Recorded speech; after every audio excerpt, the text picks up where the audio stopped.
Hello guys, I am Neeraj Singh from channel N Singh Classes. Today we will discuss chapter 17 for class 7, electric current and its effect. Students, आज हम लोग discuss करेंगे electric current और उसके प्रभाव के बारे में। क्लास 7 का है ये DAV का। जैसे आप लोग देख रहे होंगे अपने बुक में पहले लाइन लिखा हुआ है, We all know that energy in nature exists in very many different forms. जैसा कि आप जानते हैं एनर्जी किसको कहते हैं, कैपेसिटी टू डूइंग वर्क। तो एनर्जी के बहुत से फॉर्म को आप देखते होंगे, आप जानते भी होंगे एनर्जी के बहुत सारे फॉर्म को, जैसे heat energy, light energy, sound energy, electric energy, mechanical energy, magnetic energy, ये सब सारे और भी हैं। ये सब क्या है, इलेक्ट्रिक एनर्जी का फॉर्म है। तो ये सारा एनर्जी से आप क्या है, वेल नोन है, पहले से जानते हैं सारी चीज़ों के बारे में, और ये सब है एनर्जी का form. We also know that these different forms of energy can transferred from one form to another. Energy को क्या करते हैं, हम ट्रांसफर करते हैं, एक फॉर्म से दूसरे फॉर्म में हम उसको परिवर्तित करते हैं, तभी तो उसका बहुत सारा यूज कर पाते हैं हम। तो हम कह सकते हैं कि energy can transfer from one form to another form, एक फॉर्म से दूसरे फॉर्म में विभिन्न तरह के कार्यों के लिए हम लोग करते हैं। आउट ऑफ दिस, इतना सारा जो एनर्जी है उसमें से electricity is now perhaps the most widely used of. ये बहुत सारे एनर्जी जैसे हमने आपको बताया, जैसे आप भी जानते हैं कि हीट एनर्जी, लाइट एनर्जी और साउंड एनर्जी, मैकेनिकल एनर्जी और ये मैग्नेटिक एनर्जी, ये सब में से जो इलेक्ट्रिक एनर्जी है, जो इलेक्ट्रिसिटी है, उसका हम बहुत बृहद पैमाने पे यूज़ करते हैं। बहुत बृहद पैमाने पे उसका हम क्या कहते हैं, उपयोग करते हैं। तो जैसे we have already learn in class 6 में हम लोग पढ़े हैं बैटरी के बारे में, सेल के बारे में। बैटरी क्या है, बैटरी ग्रुप ऑफ सेल है, ये सारा चीज़ हम लोग 6 क्लास में पढ़े हैं। और तो ये जो इलेक्ट्रिक करंट होता है, इलेक्ट्रिसिटी की इलेक्ट्रिक करंट जो होता है उसके कई सोर्स हो सकते हैं। जैसे सेल सोर्स हो सकता है, बैटरी सोर्स हो सकता है, पावर हाउस से सोर्स हो सकते हैं।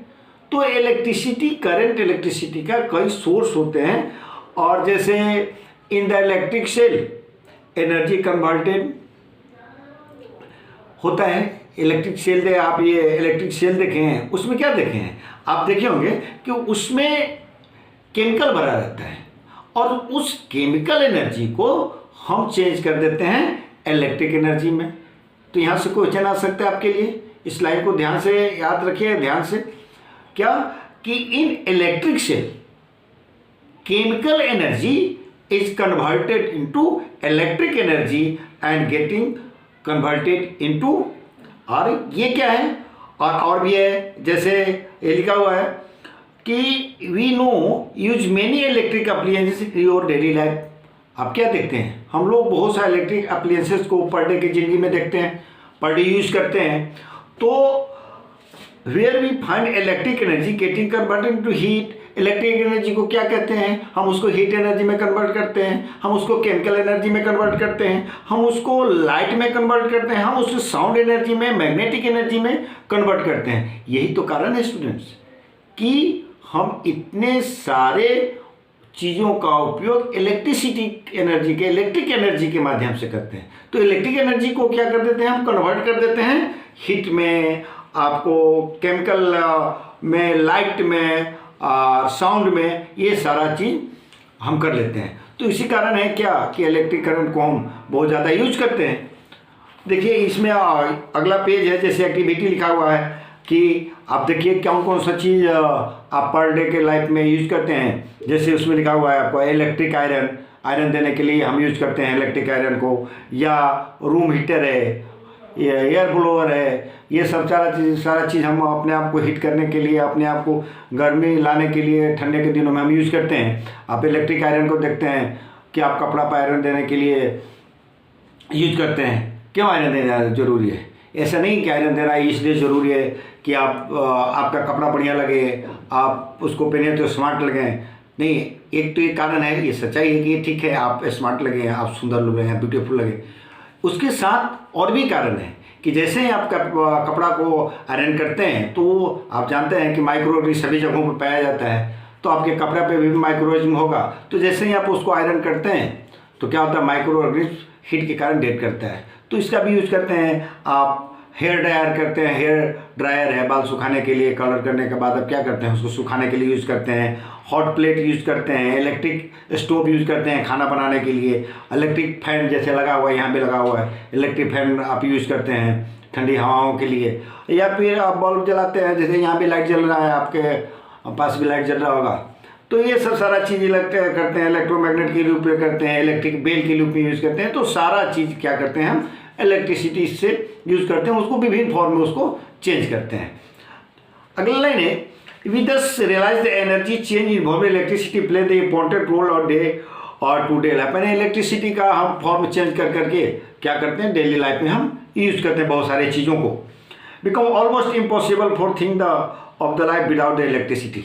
जैसे आप जानते होंगे कि ऑर्गेनिज्म को, लिविंग ऑर्गेनिज्म को जीने के लिए ऑक्सीजन बहुत जरूरी है, बिना ऑक्सीजन को नहीं जी सकता है। मनुष्य के लिए, फॉर ह्यूमन बींग्स, आज के तारीख में इलेक्ट्रिसिटी लगभग उसी तरह से है जिस तरह से ऑक्सीजन है। खास करके अर्बन एरियाज में, शहरी जगहों में इलेक्ट्रिसिटी के बिना कुछ भी नहीं है। यानी आपको इलेक्ट्रिसिटी ही आपके लिए ज़िंदगी बन गया है। We have already learned in class 6 that the common electric components can be represented by their electric symbol. जैसे आप बहुत सारे इलेक्ट्रिक अप्लायंसेस हैं जो 6th क्लास में पढ़े हैं, तो उनको उनका नाम बड़ा बड़ा होता है या उसका जो फिगर होता है बड़ा होता है। तो उसको दिखाने के लिए आप कैसे बुक में दिखाएंगे, कम जगहों पे दिखाइएगा। तो इसके लिए क्या होता है, बहुत सारे सिंबल होते हैं, इलेक्ट्रिक अप्लायंसेस के सिंबल होते हैं, और उस सिंबल के माध्यम से हम इलेक्ट्रिक अप्लायंसेस को क्या करते हैं, रिप्रेजेंट करते हैं। लिखा हुआ है पेज नंबर 248, खोल लीजिए आप 248। We given below symbols of some devices part use in electric circuit. अब देखिए ये यहाँ टर्म लिखा हुआ इलेक्ट्रिक सर्किट। इलेक्ट्रिक सर्किट किसको कहते हैं? जैसे एक देखिए यहाँ आपके लिए एक सर्किट हमने बना रखा है, ये देख लीजिए, एक्टिविटी में भी इसको पढ़ना है, लेकिन यही सर्किट है। सर्किट कितना होता है जिसपे वो सर्किट का होता है परिपथ, हिंदी है उसका परिपथ, यानी करंट जिस पाथ से घूमता है, करंट के घूमने वाले पाथ को, जिसमें करंट फ्लो करता है एक पाथ में, उस पाथ को कहते हैं सर्किट। ठीक है, इलेक्ट्रिक सर्किट। इलेक्ट्रिक सर्किट दो तरीके का होता है, एक क्लोज सर्किट और एक ओपन सर्किट। देखिए ये इलेक्ट्रिक सर्किट है, इलेक्ट्रिक सर्किट। इलेक्ट्रिक सर्किट क्या है? इलेक्ट्रिक सर्किट क्या है? ये एक पाथ है जिसमें करंट का फ्लो होता है। क्या है ये? एक पाथ है और इसमें क्या होता है, करंट का फ्लो होता है। तो electric circuit is a path in which current flows. Electric circuit क्या है? पाथ है, इसमें करंट का फ्लो होता है। और ये एक तरह का होता है इलेक्ट्रिक सर्किट जो होता है, इलेक्ट्रिक सर्किट जो होता है दो तरीके का होता है, ओपन सर्किट, ओपन सर्किट और क्लोज सर्किट। इसका डिटेल हम आगे जिक्र करेंगे, क्योंकि सर्किट आया था तो यहाँ समझाना जरूरी था। इसलिए क्या करते हैं कि इलेक्ट्रिक सर्किट में करंट का फ्लो होता है, और ये सारी बातें हम क्लास 6 में भी पढ़े हैं सर्किट के बारे में। तो देखिए यहाँ एक इम्पोर्टेंट चीज़ है, देखिए आपका बुक में आप पेज नंबर 248 पढ़ रहे हैं, तो यहाँ आप देखिए क्या लिखा हुआ है, ये देख लीजिए, ये क्या, ये जो है नेम ऑफ डिवाइसेस है, डिवाइस का ये डिवाइस है और ये उसका सिंबल है। एक्चुअली मेरा कहना है कि इस सिंबल को आप जरूर याद रखें, क्योंकि ये टेबल आपको जिंदगी भर काम आने वाला। क्वेश्चंस बहुत आते हैं इससे, आपको 7 क्लास में भी क्वेश्चन आएगा और 10 क्लास में भी खास करके क्वेश्चन सीबीएसई बोर्ड से आईसीएसई बोर्ड हो, बिहार बोर्ड हो, कोई भी बोर्ड हो, यूपी बोर्ड हो, कोई भी बोर्ड हो, इससे क्वेश्चन श्योर रहता है। क्या रहता है क्वेश्चन? ये लिखा हुआ है कि सेल दे दिया और फिर पूछा कि उसका सिंबल क्या है, या फिर ये सिंबल दिए ऊपर प्रिंट कर दिया, फिर पूछा ये किसका सिंबल है। इसलिए ये बहुत ही इंपॉर्टेंट है कि इस चीज़ को आप याद रखिए और इसको स्क्रीनशॉट कर सकते हैं। देखिए ये है सेल है, सेल का सिंबल ये लिखा हुआ है। ध्यान दीजिए सिंबल में याद रखने के लिए ध्यान देना है कि बड़ा वाला ये जो लाइन है इधर प्लस और जो छोटा लाइन है उधर माइनस। अब जूनियर क्लास में पढ़े हैं, 6 में पढ़े हैं क्या, ये सेल है। बैटरी किसको कहते हैं? The group of cell is called battery. देखिए ग्रुप है, ठीक है, और भी ग्रुप में और भी हो सकते हैं। तो ये किसका सिंबल है? बैटरी का सिंबल है। ये कनेक्टिंग वायर का सिंबल, ये देखिए बल्ब का है और ये लैंप का है। ये सब सिंबल आपको याद रखना पड़ेगा।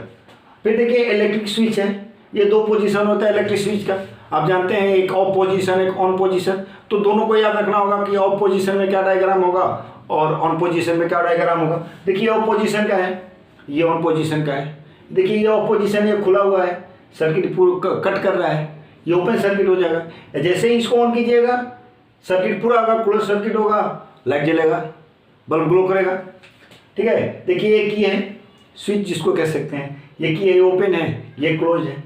तो ये यहाँ से क्वेश्चन है, देखिए तो थोड़ा सा फर्क है, ये दोनों में थोड़ा सा फर्क है। देखिए इसमें कुछ एक बीच का जो पॉइंट है वो नहीं है, इसमें बीच का पॉइंट है। जैसे ही बीच का पॉइंट गया भाई आप समझिएगा ओपन है, ओपन प्लग है, और ये क्लोज है तो समझिएगा ये बिंदी है बीच में, ये गोल स्ट्रक्चर है जिसको ये क्लोज है।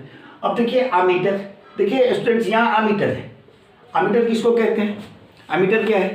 तो अमीटर वो डिवाइस है जिससे आप इलेक्ट्रिक करंट को मापते हैं। इलेक्ट्रिक करंट के मापने को डिवाइस को क्या कहते हैं? अमीटर है। और देखिए ये अमीटर। देखिए दूसरा है वोल्ट मीटर। देखिए वोल्ट मीटर है ये, देखिए थोड़ा सा अंतर यहाँ ये है या भी है, अमीटर है या वोल्ट मीटर। वोल्ट मीटर किसको कहते हैं? वोल्ट मीटर क्या है? तो volt meter device who measure the potential difference.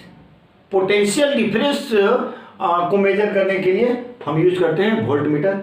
ये है वोल्ट मीटर। पोटेंशियल डिफरेंस क्या है ये आगे पढ़ेंगे। इसके जानकारी के लिए आप कह सकते हैं कि ये पोटेंशियल डिफरेंस किसी भी यूनिट पॉजिटिव चार्ज को एक जगह से दूसरी जगह पे ले जाने में जितना एनर्जी की जरूरत है वो क्या है? पोटेंशियल डिफरेंस है, ठीक है। इतना तत्काल इतना ही देखिए, आगे आगे हम जिक्र करेंगे। तो ये है वोल्ट मीटर। और वोल्ट मीटर ये दूसरा है रेजिस्टेंस वायर। ये रेजिस्टेंस जो तुरंत हम आने वाले हैं, ये रेजिस्टेंस वायर क्या है? ये रेजिस्टेंस क्या है? इस पर काफ़ी जिक्र करेंगे हम, काफ़ी बारे में इसके बारे में पढ़ेंगे। तो ये रेजिस्टेंस वायर है। देखिए इस तरीके से आप उसको ये सिंबल है उसका, इसको याद रखिएगा रजिस्टर। आप इसको स्क्रीनशॉट कर सकते हैं क्योंकि फिर हम आएंगे ओ नेक्स्ट डायग्राम है जो वहाँ, ठीक है। देखिए स्टूडेंट्स, किसी भी इलेक्ट्रिक कंडक्टिंग वायर से, कहीं किसी भी कंडक्टिंग वायर से आप करंट का फ्लो कीजिएगा, किसी भी कंडक्टिंग वायर से करंट का फ्लो कीजिएगा तो उसमें क्या होगा? कुछ घटनाएं होंगी, कुछ इवेंट्स होगा, ठीक है स्टूडेंट्स। किसी भी इलेक्ट्रिक कंडक्टिंग वायर से आप करंट का फ्लो कराइएगा तो उसमें 2 तरीके का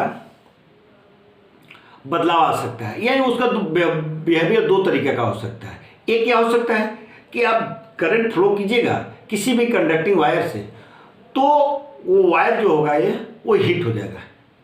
जब वायर हीट होगा तो इसी को कहते हैं हीटिंग इफेक्ट ऑफ करंट।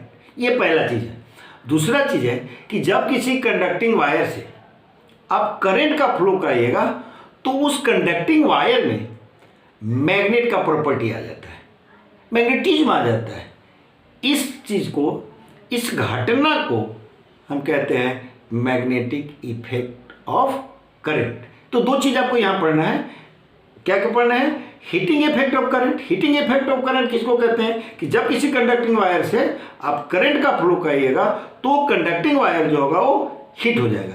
इसी को क्या कहते हैं? Heating effect of current. और दूसरा प्रॉपर्टी क्या उसमें आएगा कि जब किसी कंडक्टिंग वायर को आप करंट का फ्लो कराइएगा तो उसमें मैग्नेट का प्रॉपर्टी आ जाएगा।